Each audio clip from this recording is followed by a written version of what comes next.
ng ating deliver galing kay Vaz. Ayan ang ating mga order, kanilang dinidiskarga sa kanilang truck. Ayan, si Kuya, kinakarga niya na. Bali, ang deliver na dadali nila is yung cut liter. Ayan ang kanilang truck. Medyo lumitan truck nila kasi sumasabit to, no, sa mga, yan, yung mga wire-wire na yan. Buti naman, maliit lang. Ayan. Akala ko hindi sila darating ngayon kasi wala na tayong cut liter. Yan ang ating isa sa mga supplier ng ating panindang feeds. Tsaka cat litter. Sa kanila kumuha ng cat litter. At saka sa kanila din yung may promo na pag bumili ka ng 10 bags, meron kang free 2 bags. Ayan, bali yung binababa po niyan yan is cat litter po yan. Yan yung nagpupo po yung aso. Best seller po natin yan, ang cat litter na yan. Ito yung cat litter natin. Noong nakaraan dumating is yung 5 liters. So, yung cat litter natin naubos na kasi best seller ngayon ang cat litter natin. Ito yung para sa mga pusa. Diyan sila nagpupupo. So, ito lang, yung total nito, na bali, ano yan, 10 bags na in-order natin, tapos meron tayong free 2 bag.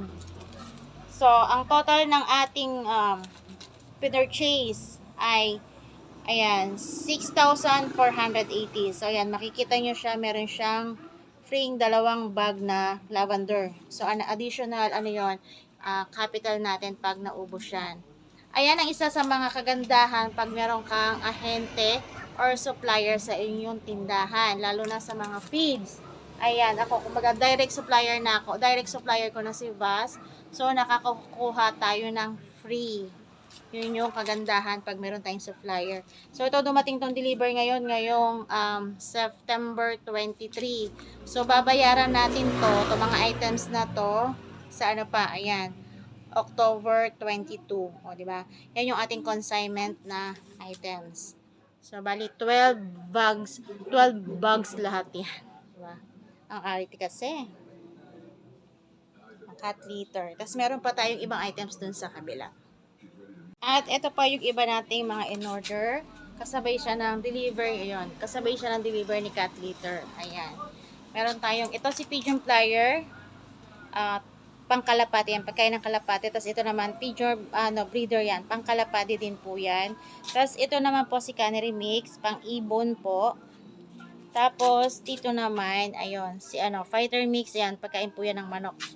At meron tayong isang duck layer dito. Bali ito, bumibili lang ako ng tagi-isa kasi isang customer lang yung bumibili ng duck layer. So, ang bentahan ko kay duck layer is 35 pesos per kilo. Tapos nag-restocking tayo ng isang 3,000.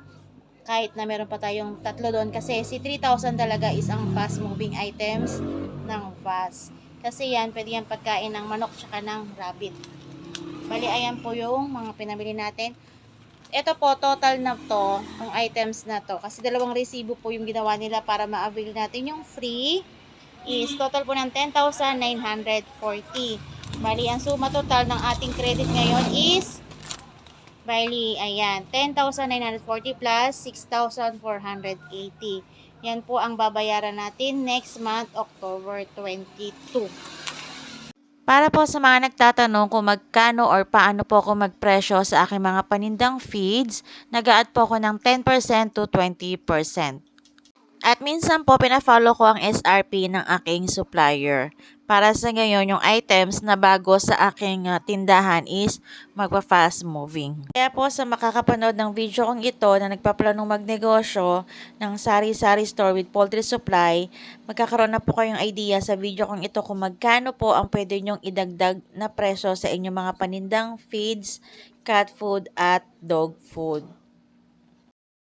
So, ayan guys, ang magiging kita natin sa cat litter, pag once na inavail mo po ang kanilang promo na buy 10, get 2 free.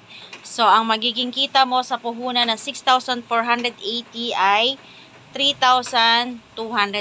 Diba? Ang laki din. Malaki din yung ating kikitain pag ganon. So, ako, kaya fast moving to, fina-follow ko lang yung kanilang retail price para fast moving ang items nating cat litter.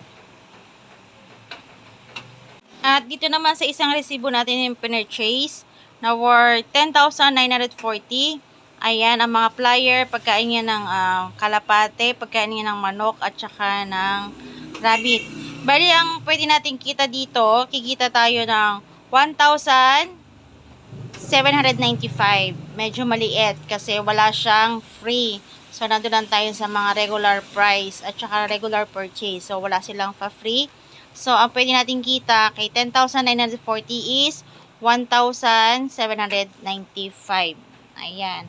Yan ang pwede natin kitain sa ating mga panindang feeds. Medyo malaki at malaki din ang puhunan. Basta sipag at syaga lang po, papasaan at tayo ay makakaahon din. Ayan po mga kasari, mga kanegosyo at kamamshi, hanggang dito na lang po muli ang aking video. I hope po ang video kong ito ay nagustuhan nyo at nakapagbigay po ako ng idea sa mga nagpaplano pa lang magsari-sari store with poultry supply. At mega love shoutout po sa aking mga supporters, sa aking mga subscriber. Maraming salamat po sa inyong lahat.